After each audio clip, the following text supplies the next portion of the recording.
Good morning, dear children. Today we are going to take up a new a poem which is a bit different from other poems what we have learned. This is a story of an old woman who who angered a saint or a priest and was cursed for that. Now, this story is happening in a place called Northland, and the name of the poem is A Legend of the Northland. Without taking much time, let us begin the poem and try to understand how this old lady was cursed by a priest. Away, away in the Northland, where the hours of the day are few and the nights are so long in winter that they cannot sleep them through. Now, this story is happening in Northland, far, far away in Northland. Now, the poet is introducing Northland, how the place is. So, the poet says, where the day is less and the nights are long, because it's winter season and the night is quite long. And since it's very cold in the night, they are not able to sleep in the night. So this poem occurs in a place called Northland, where the day is less and the night is a longer one, and people are unable to sleep in the night due to the terrible cold in this particular area. Where they harness the swift reindeer to the sledges when it snows, and the children look like bears' cubs in their funny furry clothes.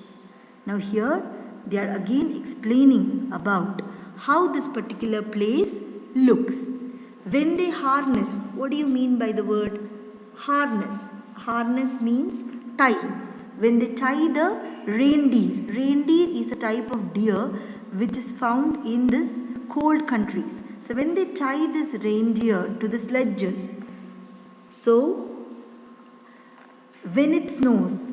Now, have you seen the this one jingle bells songs? Have you seen a reindeer in that which is fixed to a sledge on which the Santa Claus goes? So such a scene is seen in this particular Northland. And the children, how do the children look? The children are dressed in furry clothes. Since it's very cold, they have a fur cap, they have a warm coats, and they look like cute bear cubs, like teddy bears. They look very cute like teddy bears.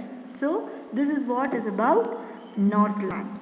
They tell them a curious story. I don't believe it's true, and yet you may learn a lesson if I tell the tale to you. Now in Northland there is a famous story which is being told to the small kids. Don't know whether this story is true, but this story has a moral lesson to be learned. So let us also tell the story for you. So shall we continue, dear kids? So I hope you have understood these three stanzas. Once, when the good Saint Peter lived in the world below and walked about it preaching, just as he did, you know. Now, there during those days lived a saint by named Peter, and he was a priest, so he used to walk around the world talking good things and teaching people. Okay, this was his duty. So he used to wander around the entire world, and the name of the saint was Saint Peter. He came to the door of a cottage in travelling round the earth, where a little woman was making cakes and baking them on the hearth. Now, one day Saint Peter, after travelling the entire world, comes to a cottage. Cottage is a very small house, and after travelling the entire world, he reaches the door of a small house. And what was there inside the house? There was a little woman who was making cakes. She was preparing cakes and she was baking them. Baking them means she was exposing these cakes to fire on the hearth. Hearth is a fireplace, okay, a place where you can heat up things. So she was making cakes on the hearth. And being faint with fasting, for the day was almost done, he asked her from her store of cakes to give him a single one. Now, this saint, after traveling the entire world, and he was walking around for a long time, and by the time he reached the cottage, he was very faint, he was very tired, and with fasting, he had not eaten any food for a long time, and he was feeling very hungry. For the day was almost done, the day was almost over, it was almost evening. So he goes to this lady and asks her a cake for himself. He asks her, please give me a cake to eat. I am very hungry. So the Saint Peter, after traveling, is requesting the lady to give him a piece of cake since he was very hungry. Now let's see what the lady does.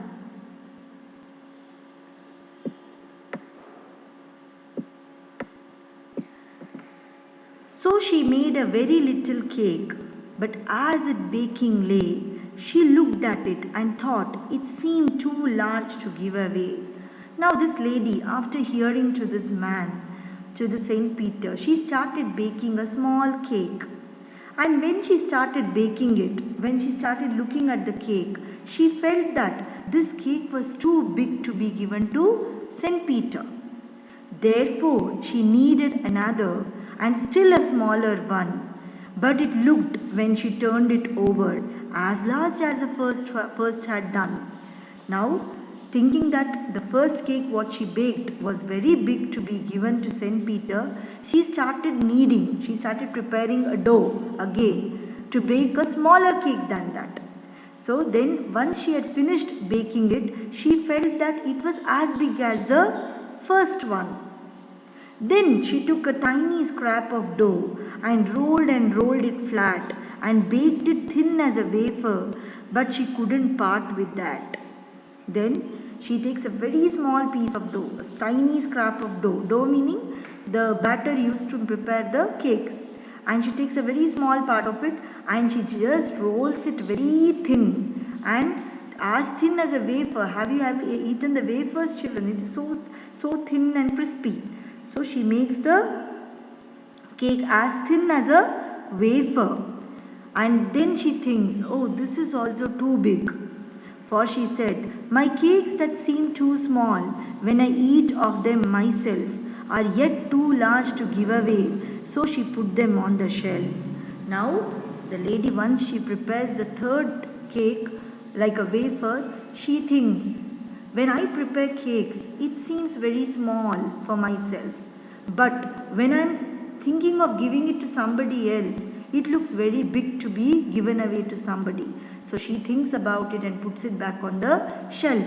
So how bad of this lady. She has not even given a single piece of food to the old saint who has come to her house. Then good Saint Peter grew angry, for he was hungry and faint, and surely such a woman was enough to provoke a saint. Now Saint Peter becomes very angry since he was hungry and tired, and this woman, instead of giving him the food, she just denies to give him the food by making the cake and thinking it is smaller in size, it's bigger in size to give him. Such a selfish lady. This was enough to provoke a saint. Provoke means to irritate a saint, to make a saint angry. Now let's see, children, what is the consequence of this on the lady. And he said, you are far too selfish to dwell in a human form, to have both food and shelter and fire to keep you warm. Now the man says, you are really a very selfish lady. You are in the human form. You are too selfish to be a human being. That too with both food and shelter. Both you have food and house and even fire to keep yourself warm. Now you shall build as the birds do, and shall get you scanty food by boring and boring and boring all day in the hard dry wood. Now the Saint Peter curses her, telling that you should live like a bird and you will get very little food. Scanty food means very little food. By boring means by making holes. By making holes on the dry wood, you will be eating your food. Then up she went through the chimney, never speaking a word, and out of the top flew a woodpecker, for she was changed to a bird. Now the lady just moves into the chimney, and without talking a word, and out of the chimney flew a woodpecker. The lady had turned into a woodpecker by now. So the Saint Peter had cursed this lady to become a woodpecker, and she finally changed into a woodpecker. So she had a scarlet cap on her head, and that was left the same, but all the rest of her clothes were burned black as a coal in the flame. And every country schoolboy had seen her in the wood, where she lives in the trees this very day, boring and boring for food. And only a small red color cap was left on her head. Have you seen a woodpecker, children? A woodpecker has a red color cap on its head, but rest all clothes became black in color. And now also every schoolboy sees her in the forest, and this woodpecker just goes and makes holes on the wood to find food. So this story is about the old lady who was cursed to become a woodpecker. I hope you all understood this poem, my dear children. So what do we learn? The moral that we should help people who are in need. We should help them and give them something when they are in need. So that is what we learn from this poem. I hope you understood this. Let us stop at this point and ensure that you write down the notes in your notebooks when I send it, and read the poem once again. Thank you, my dear kids.